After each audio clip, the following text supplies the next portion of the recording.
আমার প্রিয় মা বোন, এবার আপনাদের উদ্দেশ্যে আমি কোরআন এবং হাদিসের আলোকে 11টি বিশেষ নসিহা পেশ করতে চাই, যেগুলো আপনাদের জীবনকে আলোকিত করবে, দুনিয়াতে আপনাদেরকে মর্যাদার আসনে আসীন করবে, আর আখিরাতে আল্লাহ তাআলার কাছে আপনারা প্রিয় বান্দী হিসেবে উপস্থাপিত হবেন। নবী সাল্লাল্লাহু আলাইহি ওয়াসাল্লাম বলেছেন, মাইয়াজমান লি মা বাইনা লিহিয়াইহি ওয়া মা বাইনা রিজলাইহি আদমান লাহুল জান্নাহ। যে ব্যক্তি তার দুই চোয়ালের মাঝখানের অঙ্গ অর্থাৎ মুখ, আর যে ব্যক্তি তার দুই রানের মধ্যবর্তী অঙ্গ তার লজ্জাস্থানকে হেফাজত করবে, অন্যায় খাতে ব্যবহার করবে না, এটার সংরক্ষণের দায়িত্ব এবং গ্যারান্টি যে ব্যক্তি নিজের ব্যাপারে নিজে নিবে, নবী সাল্লাল্লাহু আলাইহি ওয়াসাল্লাম বলেছেন, আমি তার জন্য জান্নাতের দায়িত্ব নিয়ে নিলাম। আল্লাহর কাছে আল্লাহর প্রিয় বান্দী হিসেবে উপস্থাপিত হয়ে জান্নাত লাভ করতে পারবেন। এরকম 11টি পরামর্শ বা নসিহা আপনাদের প্রতি আমার। নাম্বার 1, কোরআন এবং হাদিসের জ্ঞান অর্জন করা। এটা সকল পুরুষ এবং নারী সকলের জন্য ফরজ। কোরআন এবং হাদিসের জ্ঞান অর্জন করা আমাদের জন্য ফরজ। আমরা অনেকেই আছি যারা ইসলামের ফরজ বিধিবিধানগুলো জানি না। আমাদের যেগুলো অবশ্য কর্তব্য সেগুলো আমরা অনেকে জানি না, শুধু নামে মুসলমান। গতানুগতিক কিছু কাজ করি, হাতে গোনা কিছু ইসলামের নামে কাজ করি, বাস মনে করেছি আমি মুসলমান হয়েছি। আপনাকে ঈমান সম্পর্কে জানতে হবে। আপনার ঈমান কিভাবে আনতে হবে, কি কোন কোন বিষয়ের প্রতি বিশ্বাস থাকতে হবে, কি বিশ্বাস থাকতে হবে, আল্লাহ সম্পর্কে বিশ্বাস থাকতে হবে। ঈমান সম্পর্কে অনেক ভুল ধারণা আমাদের আছে। আমরা আল্লাহ সম্পর্কে বিস্তারিত জানি না, আখিরাত সম্পর্কে জানি না, নবী রাসূল সম্পর্কে জানি না। এগুলো সম্পর্কে সঠিক জ্ঞান অর্জন করতে হবে। 5 ওয়াক্ত নামাজ এর বিধিবিধানগুলো, কখন কোনটা পড়তে হয়, ওয়াক্ত কখন থাকে কখন যায়, অনেক মহিলা আছেন জানেন না, অনেক নারীরা আছেন, অনেক পুরুষরা আছেন জানেন না।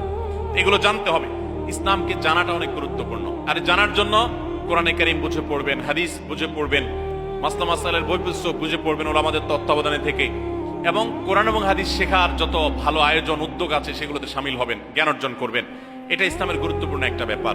জ্ঞান অর্জন যদি না করেন তাহলে আপনি ইসলামের কোনো কাজ করতে পারবেন। ইসলামের সবকিছুর আগে হলো জ্ঞান অর্জন করা। সবকিছুর আগে ইসলাম সম্পর্কে ইলম অর্জন করতে হবে, কোরআন হাদিসের নলেজ অর্জন করতে হবে। নাম্বার 2, 5 ওয়াক্ত নামাজ। নবী সাল্লাল্লাহু আলাইহি ওয়াসাল্লাম জান্নাতে, মেয়েদের জান্নাতে যাওয়ার শর্টকাট যে সিলেবাস দিয়েছেন, শর্টকাট যে ওয়ে বলেছেন, 4টা শর্ত দিয়েছেন। এর মধ্যে থেকে একটা হলো 5 ওয়াক্ত নামাজ ঠিকঠাক মতো যদি আদায় করেন। অনেক মহিলারা আছেন যোহরের নামাজ আসরের সময় গিয়ে আদায় করেন, আসরের কাছাকাছি আদায় করেন, কারণ গৃহস্থলী কাজে ব্যস্ত থাকেন, রান্না বাড়ার কাজে ব্যস্ত থাকেন, গা গোসল নিয়ে ব্যস্ত থাকেন। করছি করে এই রান্না বাড়া করা, সবাইকে খাবার দাবার দেওয়া, ছেলে মেয়েকে খাবার দাবার দেওয়া, ঘর ইত্যাদি মোছা ধোয়া, এগুলো করতে করতে, নিজের গোসল টোসল করতে করতে 3টা 3:30 বেজে যায়। অনেক সময় আসরের ওয়াক্তের কাছাকাছি গিয়ে তারপর যোহর নামাজ আদায় করেন। খুবই গর্হিত একটা কাজ। আমার মা বোনরা সতর্ক থাকবেন এ ব্যাপারে, যে নামাজ সময় মতো আদায় করতে হবে। শয়তান আপনাদেরকে একটা ভুল কথা বলে ধোঁকা দেয়, সেটা হলো যে আমি রান্না বাড়া করছি যে পোশাকে, এই পোশাকে কিভাবে নামাজ পড়বো, তাহলে আমি গোসল টোসল করে একটা নামাজ পড়বো। আর গোসল তো আর সহজে করা হয় না। রান্না বাড়ার পরে সবাই বাড়ায় খাওয়াই দেওয়া, এরপরে ঘর দুয়ার পরিষ্কার করা, এরপরে সব কাজ শেষে গোসল করা, তারপরে গোসল করে এসে নামাজ পড়া, এসব করতে করতে শয়তান আপনার নামাজটা অনেক পিছায়া দেয়। মনে রাখবেন, আপনি যে পোশাকে কাজ করতেছেন ওই পোশাকে যদি দুর্গন্ধ না থাকে, খারাপ না থাকে, ভালো পোশাক হয়, তো ওই পোশাকে আপনি নামাজ পড়তে পারবেন। দুর্গন্ধ থাকলেও শরীরকে ফ্রেশ করার ব্যবস্থা আছে, আপনি ফ্রেশ করে আপনি নামাজে দাঁড়ায় যাবেন। এরপর নামাজ পড়ে বাকি কাজ করবেন। কাজকে বলবেন না যে নামাজকে বলবেন না যে আমার অনেক কাজ আছে, এগুলো শেষ করে নামাজ পড়বো। শয়তান আমাদেরকে ধোঁকা দেয়। এই জন্য মা বোনরা 5 ওয়াক্ত নামাজ সময় মতো আদায় করবেন, ঠিকঠাক মতো আদায় করবেন। অনেক মা বোনরা আপনারা নামাজ পড়েন, নামাজ হয় না। বাংলাদেশে বেশিরভাগ মহিলাদের, নারীদের মধ্যে একটা ভুল আছে নামাজ প্রসঙ্গে, সেটা হলো যে নামাজের মধ্যে সতরটা ভালো করে ঢাকেন না। সতর কি? মেয়েদের নামাজের মধ্যে মুখমণ্ডল ছাড়া, 2 হাতের কবজি ছাড়া, তাদের মাথা থেকে পা পর্যন্ত পুরো শরীর তারা ঢেকে রাখবে। আজকাল নামাজের ওড়না পাওয়া যায়, এই ওড়নাগুলো পড়লে এই মুখমণ্ডল ছাড়া 2 হাত এক সহকারে ঢাকা থাকে, এভাবে ঢেকে রাখতে হবে। আপনি যদি নামাজ পড়েন, আপনার গলা দেখা যায়, আপনার কাঁধের কিছু অংশ দেখা যায়, চুল দেখা যায়, আপনার হাতের কনুই দেখা যায়, তাহলে সেক্ষেত্রে কিন্তু আপনার নামাজ হবে। পুরো নামাজ জুড়ে এরকম খালি থাকে এগুলো, তাহলে নামাজ হবে না। অনেক বোনরা এটা জানেন না, তাহলে নামাজটা ঠিকঠাক মতো পড়তে হবে। জান্নাতে যাওয়ার জন্য এটা পূর্ব শর্ত। নাম্বার 2। নাম্বার 3, রমজান মাসে রোজা রাখা। রোজা রাখার ক্ষেত্রে আলহামদুলিল্লাহ মা বোনরা রাখেন সাধারণত, কিন্তু রোজা রেখে গীবত, মিথ্যা, শেকায়েত, মানুষের পিছনে সমালোচনা করা, এগুলো করলে গীবত নষ্ট হয়ে যায়। মুখ খারাপ করা, গীবত, এগুলো করলে রমজান নষ্ট হয়ে যায়, রোজা নষ্ট হয়ে যায়। এগুলো করা যাবে না, এগুলোতে বেঁচে থাকতে হবে। সেই সাথে অনেক মা বোন আছেন, একটু সন্তান গর্ভে আসছে, কিন্তু সন্তান দুধ কিংবা সন্তান দুধ পান করে, এই অজুহাত দিয়ে তিনি দেখা যায় যে রমজানের রোজা ঠিক মতো রাখেন না। এটা ভুল। বরং সামান্য একটু ঠুনকো অজুহাতে রমজানের রোজা বাদ দেওয়া যাবে না। যতক্ষণ পর্যন্ত শক্তি সামর্থ্য আছে রমজান রোজা ঠিক মতো রাখতে হবে। নাম্বার 3। 4 নম্বর হলো স্বামীর আনুগত্য করা। আমি সবসময় বলি এটা হলো মহিলাদের জন্য তিতা করল্লার আমল। তিতা করল্লা দিয়ে জুস বানায় খাওয়ানো, এটা যেরকম কষ্টের কাজ মানুষের জন্য, ঠিক একইভাবে মহিলাদের জন্য স্বামীর কথা শোনাটা এরকম কষ্টের কাজ। অনেক মহিলা আছে নামাজ পড়তে রাজি আছি, রোজা রাখতে রাজি আছি, তাসবিহ তাহলিল করতে রাজি আছি, কোরআন পড়তে রাজি আছি, মগর পুরুষের স্বামীর কথা শুনবো না। কেন তার কথা শুনবে কেন? আমি কি কম বুঝি?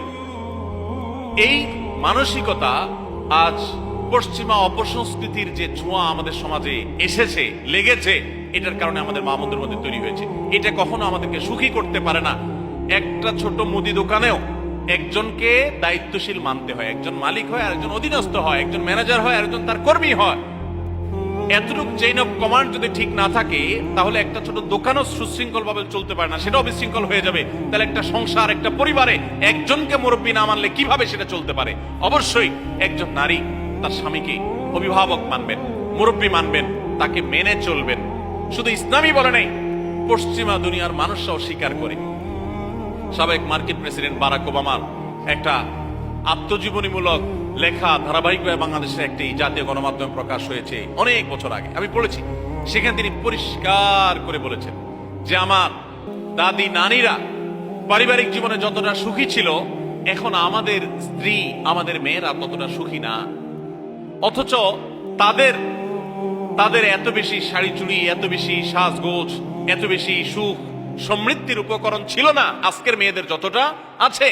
পারিবারিক শান্তি তখন যতটা ছিল এখন তার ধারে কাছেও নেই। এর অন্যতম কারণ হলো এটি যে আমরা পশ্চিমা অপসংস্কৃতির ছোঁয়ায় পড়ে শয়তান আমাদেরকে অতিরিক্ত স্বাধীনতার নাম দিয়া আমাদেরকে বলগাহীন স্বাধীনতার পথে নিয়ে গেছে, যেটা আমাদের ধ্বংস ডেকে এনেছে। এজন্য একজন গার্ডিয়ান, একজন অভিভাবক পরিবারে থাকতে হবে, তাকে মানতে হবে।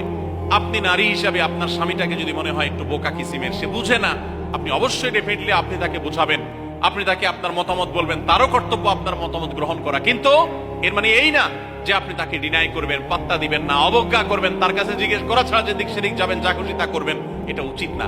আপনার জান্নাতে যাওয়ার প্রয়োজনে ওই যে তিতা করল্লা বলেছি, সে যদি কোনো দিক থেকে তাকে মানতে আপনার কষ্ট হয়, আপনার থেকে সে পিছিয়ে আসে বুদ্ধিতে জ্ঞানে, তারপরে একটু কষ্ট করে ঢোক গিলেন, একটু কষ্ট করে সবর করেন, শুধুমাত্র জান্নাতের আশায় আল্লাহ তাআলা আপনাকে মর্যাদা দিবেন, দুনিয়াতে বড় করবেন, আখিরাতে বড় করবেন। অনেক সময় দেখা যায় পুরুষতান্ত্রিক সমাজে আমাদের দেশে দেখা যায় যে পুরুষদের নানা অনাচারে মেয়েরা অতিষ্ঠ হয়। একটু সবর করেন, সন্তান সন্ততি বড় হবে, তখন আর পুরুষের এই সমস্ত জুলুম থাকবে না, পুরুষ তখন দৌড়ের উপরে থাকবে।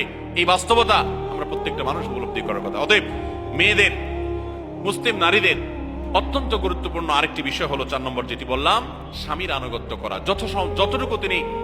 যতটুকু সম্ভব তার সর্বোচ্চ আনুগত্য করার চেষ্টা করতে হবে, যতক্ষণ তিনি কোরআন হাদিসের কথা বলেন। স্বামী যদি কোনো অন্যায় কথা করতে বলেন তাহলে তখন আর তার কোনো কথা শোনা যাবে না।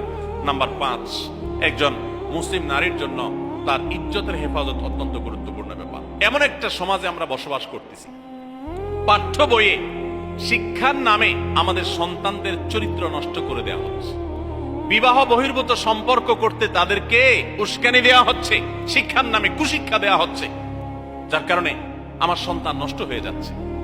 এই জন্য আমি বলি, এমন যুবক, এমন যুবতী আজকাল সোনার হরিণ হয়ে গেছে। হাজারে 2-4 জন 10 জন যুবক পাওয়া যাবে কিনা সন্দেহ, যেই যুবক বুকে হাত রেখে বুক টান টান করে আল্লাহর শুকরিয়া আদায় করে বলতে পারবে তার যৌবনে কোনো হারাম স্পর্শ সে করে নাই, কোনো হারামের কাছে সে যায় নাই, তার চরিত্রকে সে হেফাজত করেছে, কোনো গুনাহে সে লিপ্ত হয় নাই, এরকম কথা বলার মতো যুবক খুব বেশি নাই আমাদের সমাজে। ধ্বংস করে ফেলা হয়েছে বিনোদনের নামে, শিক্ষার নামে, নানা নামে। এগুলো আমাদের দেশের সংস্কৃতি ছিল না। এদেশের মুসলমান তো বটে, এদেশের হিন্দুরাও পারিবারিক এই বন্ধনের মধ্যে থেকে তারা তাদের চরিত্রকে হেফাজত করে, বৈবাহিক সম্পর্ক ছাড়া কোন প্রকার সম্পর্কের মাধ্যমে তাদের যৌন আকাঙ্ক্ষাকে মেটায় না। এটা এদেশের মাটির, এদেশের কালচার, এদেশের মানুষের কালচার, এদেশের সকল ধরনের মানুষের কালচার, কিন্তু এদেশের সেই সংস্কৃতিকে ধ্বংস করে দেওয়া হচ্ছে ছোট ছোট বাচ্চাদের বইয়ে এই বিবাহ বহির্ভূত সম্পর্কের কথা বলে। এই জন্য সচ্চরিত্র এখন সোনার হরিণ হয়ে গেছে।